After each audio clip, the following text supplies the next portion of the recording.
Bienvenido. Comencemos nuestro tiempo devocional en esta mañana. El día de hoy revisaremos del capítulo 35 del libro del profeta Ezequiel. El final del capítulo, los versículos 25 al 31, para nuestro tiempo devocional que hemos titulado El pacto de paz y bendición. El pacto de paz y bendición. Recuerden que para el tiempo devocional estamos leyendo en dos versiones, en Nueva Traducción Viviente y en Reina Valera 60. Primero leeremos en la Nueva Traducción Viviente. Dice la palabra de Dios: Haré un pacto de paz con mi pueblo y alejaré de la tierra a los animales peligrosos. Entonces los israelitas podrán acampar seguros en los lugares más silvestres y dormir sin temor en el bosque. Bendeciré a mi pueblo y a sus hogares alrededor de mi colina sagrada. En la temporada oportuna les enviaré las lluvias que necesiten. Habrá lluvias de bendición. Los huertos y los campos de mi pueblo darán cosechas abundantes, y todos vivirán seguros. Una vez que yo rompa las cadenas de su esclavitud y los rescate de quienes los esclavizan, entonces ellos sabrán que yo soy el Señor. Ya no serán presas de otras naciones, ni animales salvajes los devorarán. Vivirán seguros y nadie los atemorizará. Haré que su tierra sea famosa por sus cosechas, para que mi pueblo nunca más pase hambre ni sufra los insultos de naciones extranjeras. De ese modo sabrán que yo, el Señor su Dios, estoy con ellos, y sabrán que ellos, los israelitas, son mi pueblo, dice el Señor soberano. Ustedes son mi rebaño, las ovejas de mi prado. Ustedes son mi pueblo, y yo soy su Dios. Yo, el Señor soberano, he hablado.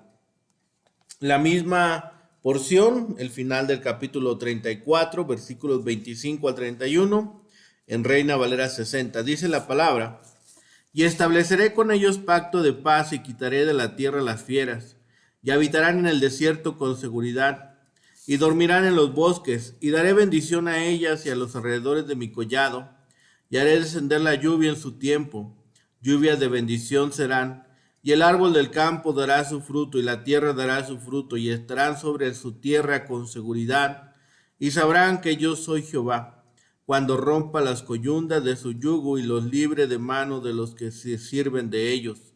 No será más por despojo de las naciones, ni las fieras de la tierra las devorarán, sino que habitarán con seguridad y no habrá quien las espante. Y levantaré para ellos una planta de renombre, y no serán ya más consumidos de hambre en la tierra, ni ya más serán avergonzados por las naciones. Y sabrán que yo, Jehová, su Dios, estoy con ellos, y ellos son mi pueblo, la casa de Israel, dice Jehová el Señor. Y vosotras, ovejas mías, ovejas de mi pasto, hombres sois, y yo, vuestro Dios, dice Jehová el Señor. El pacto de paz y bendición. El reinado del buen pastor se describe aquí en términos de gozo y bendiciones para su rebaño. Ese lenguaje era fácil de entender para la gente de la antigüedad que se ganaba la vida en la agricultura o en la cría de ovejas.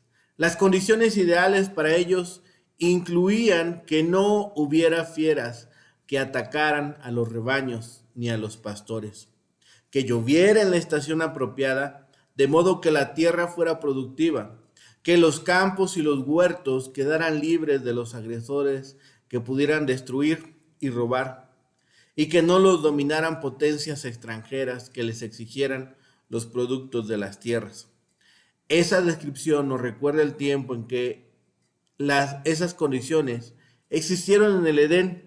Adán y Eva y toda la creación estaban en comunión con Dios y recibían todas las bendiciones de la misma.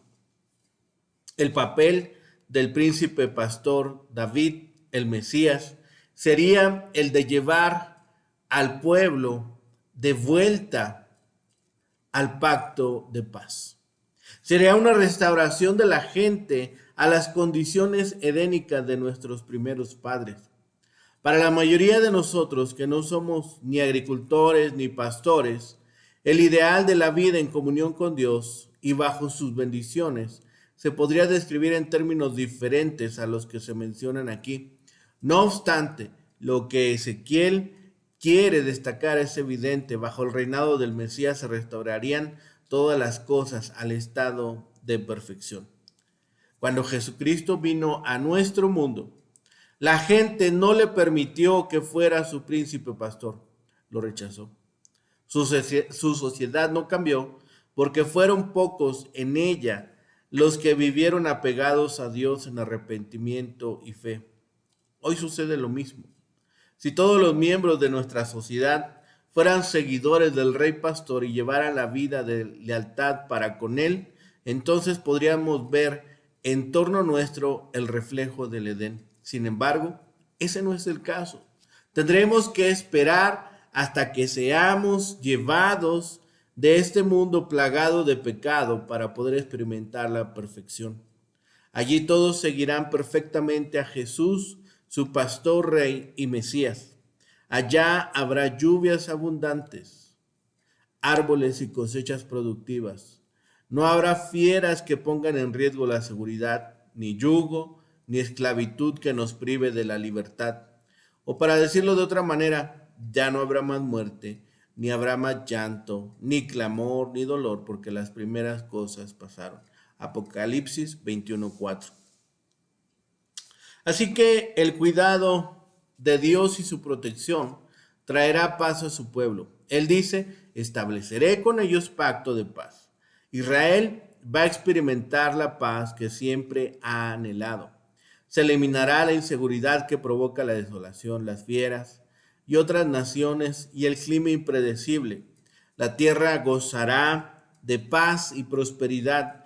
El árbol dará su fruto y la tierra también, y el pueblo habitará sobre su tierra con seguridad.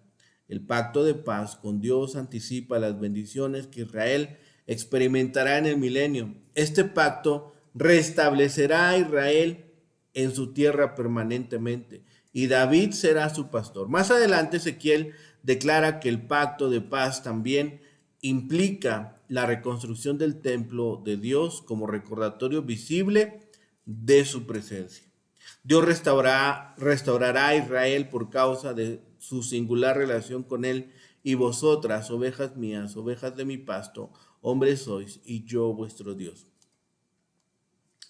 Esta unidad final del capítulo 34 abandona las metáforas del pastor y las ovejas, excepto en el versículo 31 al final.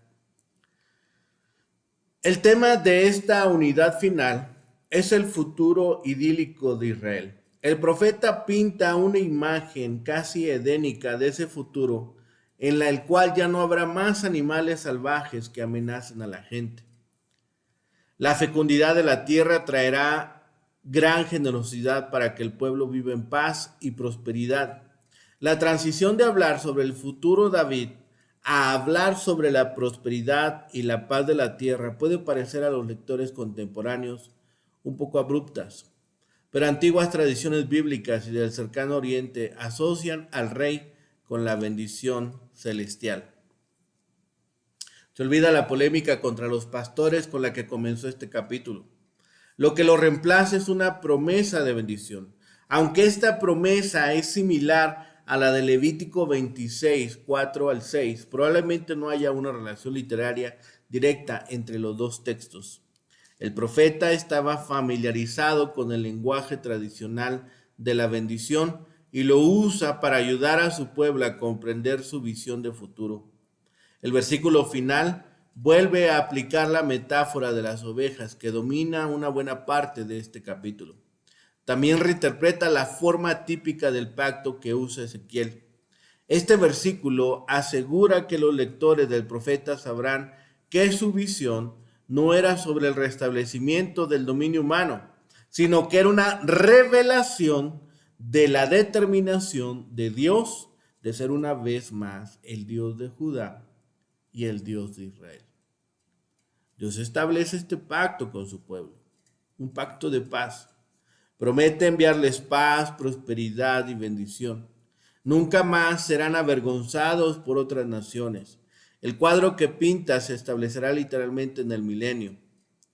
Así que Dios proveerá todo lo que necesiten. Esta promesa debe haberles consolado y motivado a confiar en Dios y arrepentirse. El Señor no quería más destrucción, sino darles bendición. La condición para tal restauración se había establecido siglos antes. Tenían que arrepentirse y volverse a Dios. Deuteronomio 30, versículos 1 al 6. Dios se interesa en el bienestar de su pueblo. Por eso ha colocado a los líderes en la obra para guiarles y proveer lo que necesiten. A través de la Biblia se encuentran advertencias para ellos. Un líder debe buscar el bien del pueblo y la ganancia para su Señor. Nunca debe usar su privilegio para sacar provecho personal. Pensemos que debemos estar procurando el bienestar de las personas que Dios nos ha dado a nuestro cuidado. Aquí, en este final de este capítulo, se nos describe la seguridad y prosperidad de las ovejas de Dios durante el reino futuro de Cristo, bajo un pacto de paz.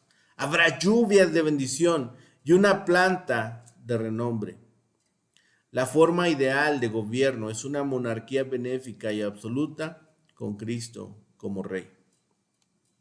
Así que estos versículos profetizan de Cristo y los tiempos más gloriosos de su iglesia en la tierra.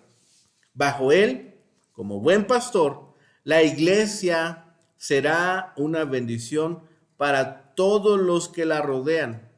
Cristo, aunque excelente en sí mismo, era como una planta tierna que brota en un suelo seco. Siendo el árbol de la vida que da todos los frutos de salvación, produce alimento espiritual para las almas de su pueblo.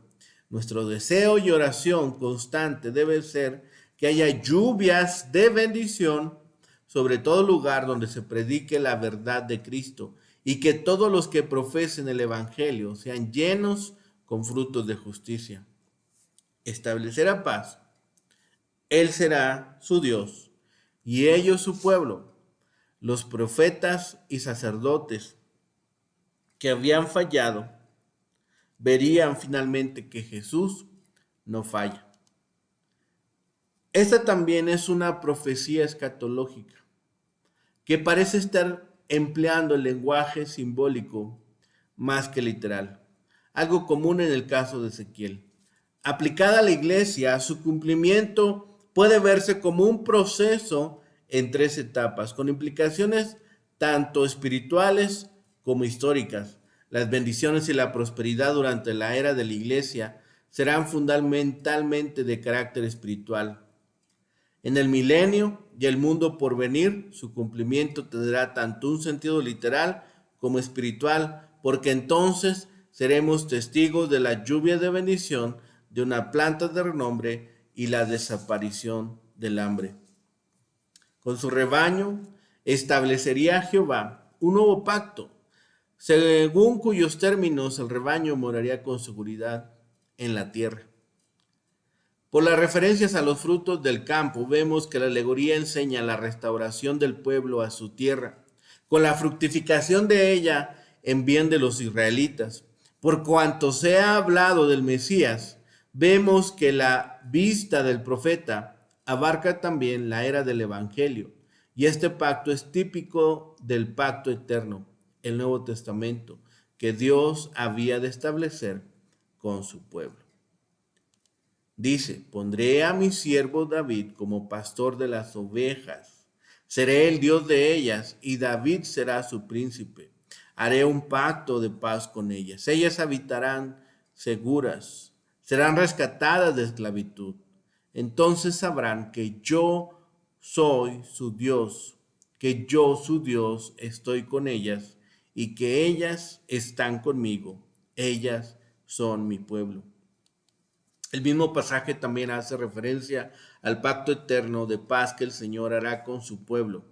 Un tema casi idéntico al que vimos en el capítulo en capítulos anteriores. Por ejemplo, lo vimos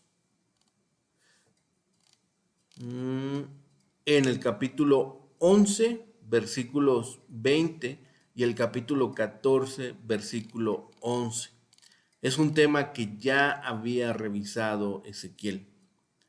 Así que ambos pasajes, este y los anteriores, están claramente mirando hacia adelante, no solo al futuro inmediato de Israel, sino también a su futuro lejano.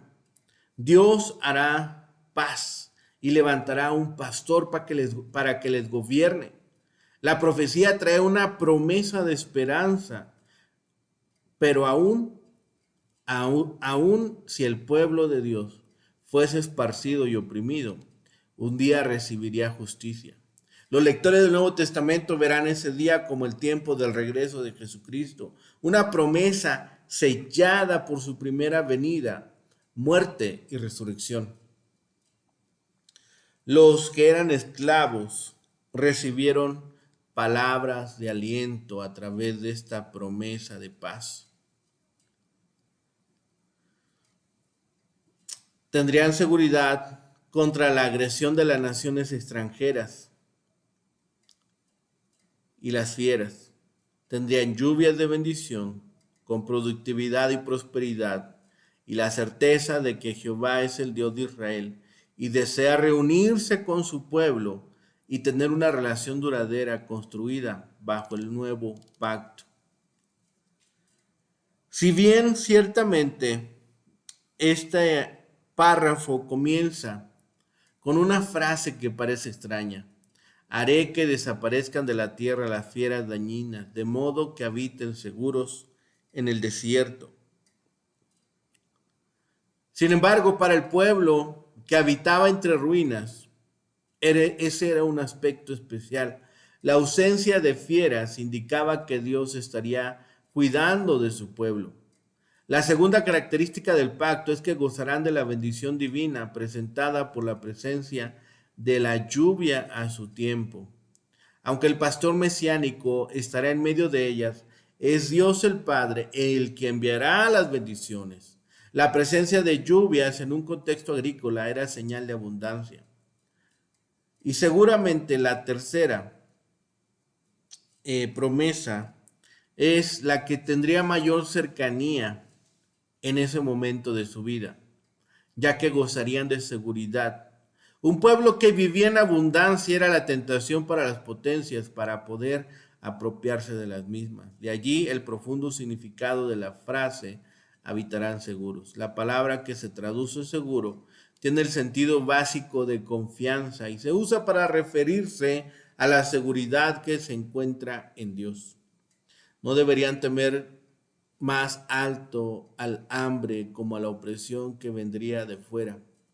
En Dios debían descansar o estar seguros. Finalmente el profeta termina el capítulo pasando de lo externo a lo interno, de las evidencias a las razones. Las bendiciones son presentadas a fin de llegar a un clímax y este es la relación con Dios. Relación que será mutua. No solo Dios estará con ellos, sino que ellos mismos serán conscientes de pertenecer a su Dios con todo lo que ello implica. En cuanto a la gran constitución sobre la que el reino del Mesías será establecido, dice Dios, estableceré este pacto. El pacto de paz es un pacto de gracia. Y el tenor de este pacto es como sigue: y yo, Jehová, les seré por Dios. Un Dios que es para ellos todo suficiente.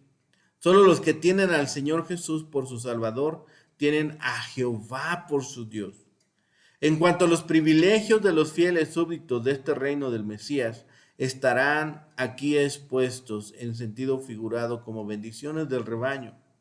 Pero tenemos la clave de la interpretación en el versículo 31, donde leemos: y vosotros, ovejas mías, ovejas de mi pasto, sois hombres. Vosotros sois mi rebaño. Aún más, vosotros sois Adán, mi especial creación.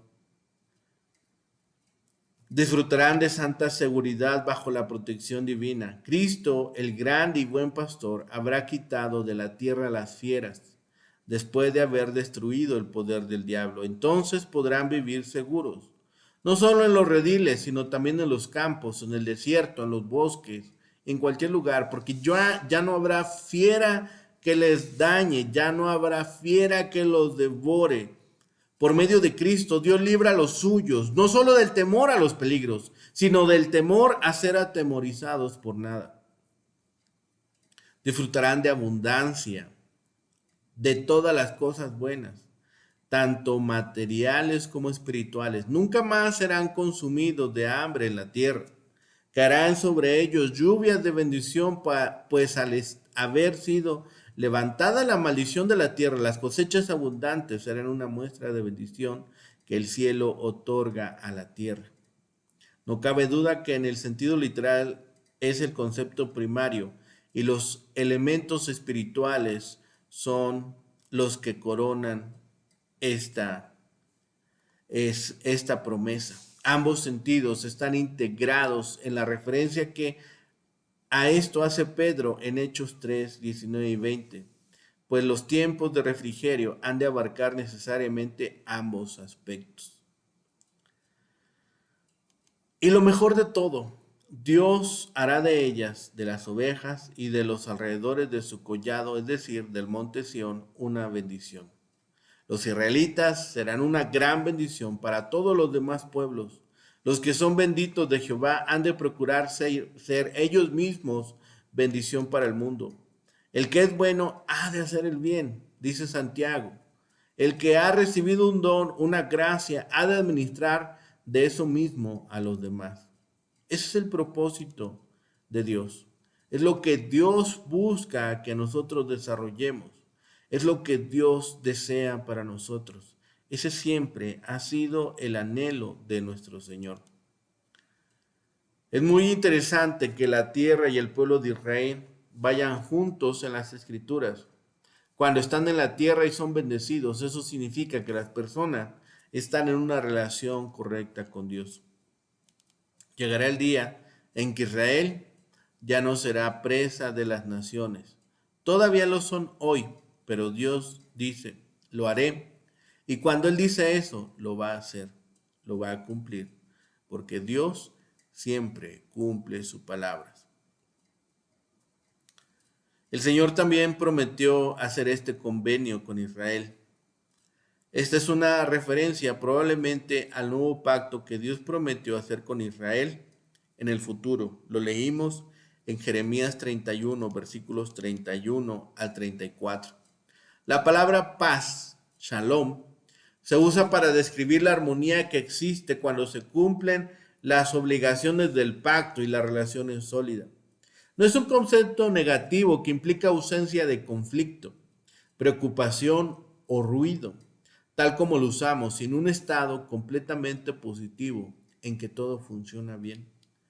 Las disposiciones de este pacto que Ezequiel mencionó aquí incluirían eliminar amenazas para que los israelitas de la tierra puedan vivir en paz, que en los lugares donde anteriormente eran peligrosos. Dios haría de su pueblo y de los lugares alrededor de su monte una bendición para los demás.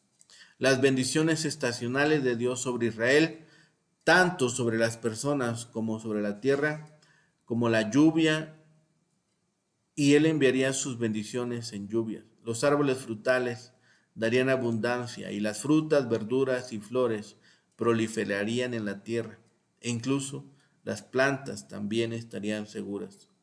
Cuando Dios rompa el yugo que mantenía cautivo a su pueblo y lo libre de sus opresores, sabrán que Él es Jehová.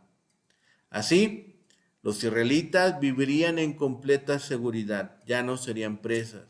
Jehová sería su Dios y ellos serían su pueblo especial. Este pacto anticipa eventos y promesas nunca realizados en el primer regreso de Israel del cautiverio, cuando la gente regresó a la tierra después del año 535 a.C., estaban bajo el control de todas las potencias que dominaban el mundo, incluyendo el medo persa, Grecia y finalmente el romano, cuando la nación fue destruida por Roma en el año 70. Cada uno de los discursos que siguen en el capítulo 35, 36, 37 y 38, elabora un aspecto del pacto de paz. En Ezequiel 35 describe cómo las naciones extranjeras saqueadoras serán removidas y juzgadas en preparación para el regreso de Israel a su propia tierra. El mensaje en el capítulo 36 proporciona un relato hermoso y descriptivo de la restauración de Israel a su tierra por parte de Dios. Ezequiel 37 hace hincapié en la plena reunión de la nación y el cumplimiento de sus convenios cuando se establece este pacto de paz. Y Ezequiel 38 y 39 desarrolla el concepto de la seguridad permanente y la permanente y completa de Israel en el Señor, porque frustraría el intento final de una potencia extranjera de poseer la tierra de Israel y saquear al pueblo de Dios. Hay básicamente tres puntos de vista con respecto al significado de la interpretación literal que pueden ser útiles para aclarar a medida que nos adentramos en las porciones escatológicas de Ezequiel. Primero, algunos que dicen interpretar el texto literalmente lo hacen, pero niegan la existencia de muchas figuras retóricas. En Ezequiel 34 podría no reconocer pastor como una figura retórica, pero podrían concluir que Dios estaba hablando de los pastores literales, de ovejas literales en Israel. Obviamente son pocos los que niegan todas las figuras retóricas, pero los intérpretes de este tipo no reconocen como figuras retóricas a muchas que otros intérpretes sí lo hacen. Esto es literalismo o interpretación literalista que busca una lectura directa del texto. La mayoría de los intérpretes de este tipo son premileniales en su comprensión del futuro. Un segundo grupo de intérpretes que se consideran literales tratan de reconocer las figuras retóricas donde aparecen en el texto, la comprensión de los lectores originales, la perspectiva histórica, las pistas contextuales. Y el tercer grupo interpreta la mayoría de las porciones del texto literalmente, pero cree que el material profético es principalmente simbólico y figurativo. La mayoría de los intérpretes que ocupan la primera y tercera posición hermenéuticas también afirman tener la segunda y argumentan que ellos se ocupan de las otras posiciones, se ocupan de lo que las otras posiciones no hacen. Lo cierto es que vemos aquí la profecía del futuro de Ezequiel, que aunque es difícil de interpretar en detalle, sí lo podemos hacer desde la metáfora pastoral del capítulo en conjunto. Al igual que en el antiguo Israel, David era un pastor antes de convertirse en rey. Así en el reino futuro, el sucesor de David sería un rey pastor. El reino mismo se describe en términos de seguridad pastoral, sus ciudadanos protegidos, abundancia y reconocimiento de Dios. Es posible leer este capítulo desde una perspectiva cristiana. Jesús el Mesías, el buen pastor, a través del cual se establece el nuevo pacto y el nuevo reino. Para los compañeros del exilio, junto con Ezequiel, el mensaje habría estado lleno de esperanza, pero careciendo de claridad y agudeza de detalles. La esperanza, sin embargo, era fundamental para su supervivencia. Como exiliados eran como ovejas sin pastor. Después de la derrota de Jerusalén, fueron socios de un pacto que había llegado a su fin. Eran los sirvientes de un rey que ya no gobernaba. Eran vulnerables en un mundo malvado, sin protector. Y a estas personas desventuradas las palabras del profeta trajeron un elemento de buen ánimo. No podrían entenderlo completamente, pero aunque ellos mismos no vivieron lo suficiente para verlo, quedaba sin embargo un futuro, uno en que el amor y el cuidado de Dios se revelarían una vez más a la humanidad. Nosotros hoy gozamos de esta revelación, hoy gozamos de esta esperanza. Es tiempo de celebrar con gozo que el Señor regresa, que viene a juzgar, y aquellos que han creído, aquellos que han escuchado sus promesas y han declarado a Jesucristo como Rey y Salvador, gozarán de todas esas promesas y sabrán que Jehová es su Dios y que nosotros, los que hemos creído, somos su pueblo. Oremos. Bendito Padre Celestial, gracias te damos, Señor, por este tiempo que nos permite, Señor, escudriñar tu palabra, ser alimentados por ellos, Señor, ser animados y exhortados. Gracias por ello, Señor. Permítenos guardar estas palabras en nuestro corazón, atesorarlas, compartirlo con aquellos, Señor, que aún no te conocen y junto con los que ya la conocen, Señor, celebrar con alegría, con gozo, Señor, y con esta expectativa de tu regreso. Gracias por tus bendiciones, gracias por tu amor inagotable y por todas las cosas que haces por nosotros a diario.